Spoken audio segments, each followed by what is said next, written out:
For many of us, at times, it may feel like we're speaking into the void. We might feel that no one is listening and no one cares. Modern conditions happen to be such that isolation is a given. We are surrounded by people all the time. We may grow tired of them, yet we often do not feel connected to anyone. Social media is designed in such a way that an illusion is created. Look at all these popular people, they're never lonely. We see how certain people are bombarded with affection, and we may envy them. Yet we keep hearing of other people's loneliness. We see hundreds of thousands of people's stories that may resemble our own. We see all of them craving connection, deeply in need of emotional support, screaming to be noticed. We might try to talk to this other person who, in so many ways, is a reflection of ourselves. And we may be greeted by many possible outcomes. Sometimes silence is all we get. At times, we talk for a little while, but it all dwindles into nothing. And sometimes, we may get an unpredictable reaction, anger, resentment, frustration, another person's pain transformed into destructiveness. If we are willing to continue, weariness soon comes upon us. We hear the same stories so often we lose a sense of reality. These people become one blurry image of collective misery.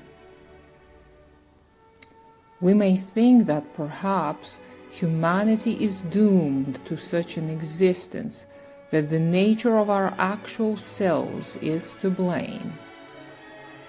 We may find flaws and faults in each other, thinking to ourselves, "See, this is why. He's not trying hard enough. She has anger issues. They made the wrong decision. No wonder the world is falling into smithereens. We deserve it." And many a time I have been lured into that trap myself. I looked at the world through a thin film of fearful ignorance, agitated delusion, and the bitterness of the unfulfilled. I thought that people were ultimately too stupid and all hope was lost. I felt like I must have been wicked enough to see through the stupidity, but at length was just as useless as the rest. And what did it lead me to? Frustration and anger and sadness and disappointment.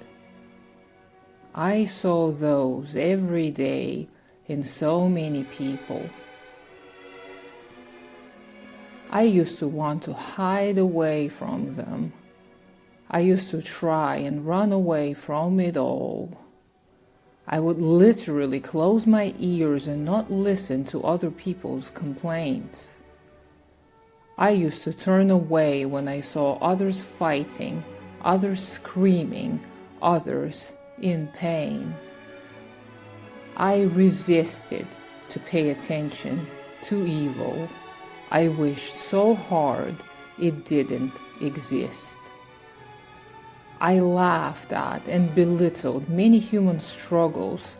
I came up with excuses for all kinds of atrocities. But no more, my friend. I cannot stay blind and deaf and mute anymore. No more justifications. Too many of us have kept quiet for too long. We are not blind. We are not stupid. We are not incapable. We're not weak. Our ignorance is curable. Our frustrations come from our circumstances. We cannot end all suffering forever, but we can and we must negate the suffering that is foreseeable. What is that foreseeable suffering, one might ask? The suffering that is caused by greed, by vengeance, by envy, by bitterness, resentment, petty rivalries. Oh, the good old beaten dogs, ancient Greek vices, and their sought-after sisters, the virtues of justice, generosity, truth, benevolence. We hear about them all the time. Since early childhood, we are bombarded with cautionary tales. We roll our eyes at them. We're not naive enough to believe these tales, even though deep inside we may wistfully wish for at least some of them to be true. And as we grow, we witness vices running the show. We see the greediest get the most power and recognition. We see that virtues are but lame words, stupid empty sounds that are pronounced boastfully by the hypocritical thieves and prostituting swindlers.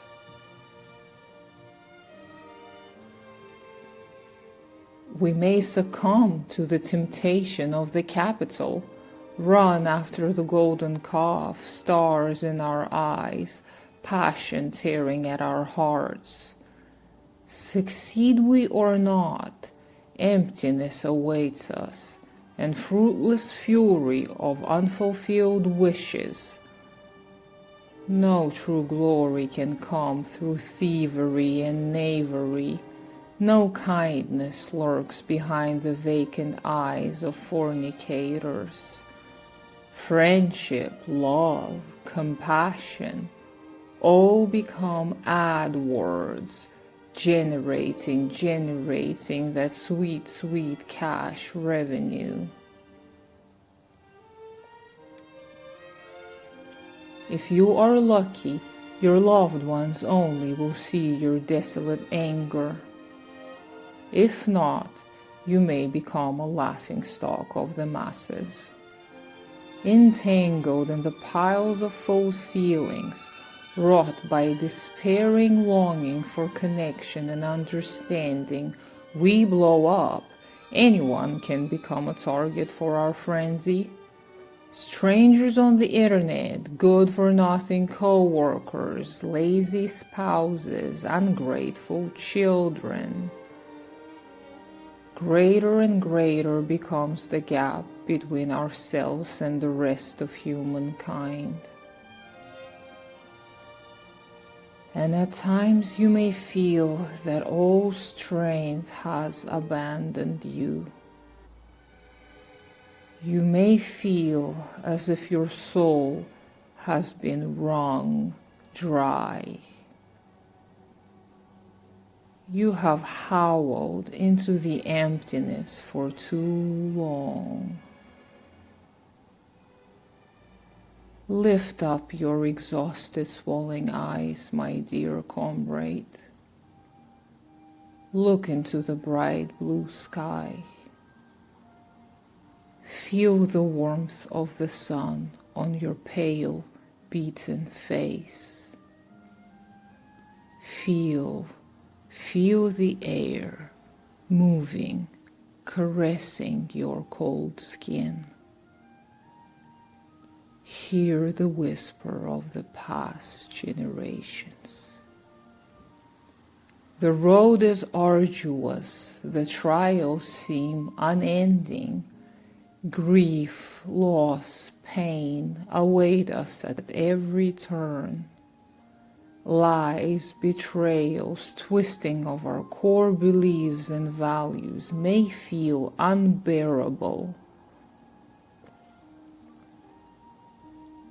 I'm not going to tell you of the light at the end of the tunnel. I do not believe we are in a tunnel. We are under the dome of the sky on this planet we call home. It is vast and it is open in all directions. If we look up, we'll see the light from which one cannot hide. If we get up off of our knees, hold our heads high, the light will embrace us. If we stand together, facing our common fears, sharing our collective grief, we can and we must move ourselves forward or in any other direction we desire. There is no enemy, neither within nor outside. What appears to be it are the remnants of the monsters that grew out of loneliness and despair, fear and abandonment. If we look them in the face as a collective, slowly they will dissipate, dissolve, never completely disappear, but become one drop in the ocean of our unconscious. One drop of many, the waters of compassion and camaraderie, the waves of solidarity and mutual aid, the storms of joy and triumph, the sweat of our brow and the salt of our tears, bringing the fruits of labor to flourish on the ocean floor. You and I, comrade, let's dare to look up and see the glimmer in the sky.